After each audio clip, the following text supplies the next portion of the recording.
Yeah, and so the main thing is I feel like we can add to the marketplace an awareness of asymmetric risk. And as you're making that transition from blue collar to white collar, or like Wall Street, what does Wall Street know that Main Street doesn't?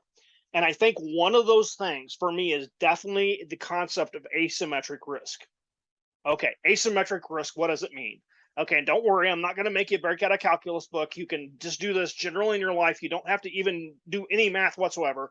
You can just do it in your mind. In fact, I think most people generally do this. Is think about, okay, when I'm thinking about a decision that I'm about to take, are how is this going to work out in the future? And what are the probabilities? And asymmetric risk, what you're trying to do is try to say, well, the probabilities weigh heavily on the upside and the downside doesn't look that bad. So what you're basically doing is you're trying to weight it in far in favor of asymmetry on the positive side. And what you're trying to do is to say, well, I'm only going to take bets that look like the probability on the upside look pretty good, and then I can accept the downside risk, are calculatable, and I can tolerate that risk. And so what it forces you to do too is think about, well, if this doesn't go the way I think it's going to, and that's one of the problems. Some people tend to be too optimistic, myself included, where I used to think too positively, right? So if things are going to work out, things are going to be great. Well, what about if it's not? And ask yourself that second question too: what happens if it doesn't work out the way I think it's going to? And ask that question and start stress testing your ideas. If this, like real estate example right now, is a perfect example of why you need to test the downside. I'm trying to buy this property. Well, what if interest rates go up 2 more percent? What if cap rates decompress all of a sudden? And we don't even know right now. And I think that's this is a prime example of when stress testing and risk asymmetry comes into play.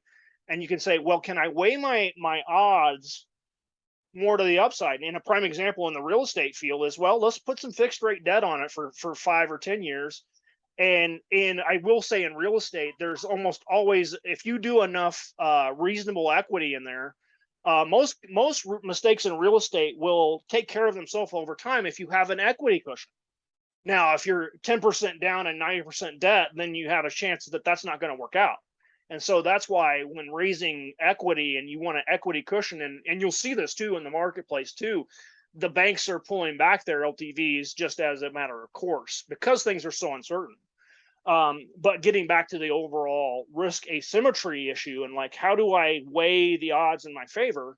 Well, first and foremost is, well, weighing the odds. I think that's another thing that is kind of missing from a lot of the discussion is like, well, what are the probabilities of your particular pro forma? What are you thinking in terms of, well, let's stress test these numbers and say, well, this number here, let's say it's a you get a pro forma and it's 30% expense ratio in multifamily. I can almost guarantee you that pro forma is wrong. I love your broker. He's sweet. He's trying to make a good deal. He's trying to do the job for the seller, but the pro forma is wrong. So you have to ask yourself the question: are the facts accurate? And what is the probability of that particular pro forma continuing to operate in that particular way?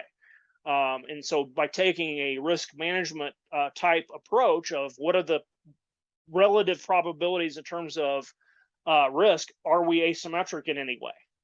And that's okay if you're not, but you have to be honest with yourself. Well, I'm going to take an even bet here, and but the question is, how many even bets do you want to take versus ones that are on the upside? And that's really important too. It's like, well, I can take this even bet over here, but the bet over there looks like it's weighed more favorably to the upside. And then so we'll have another discussion someday about the Kelly criterion, and I can go talk to you about some Edward Thorpe and some really hardcore math, and that's where it really gets fun.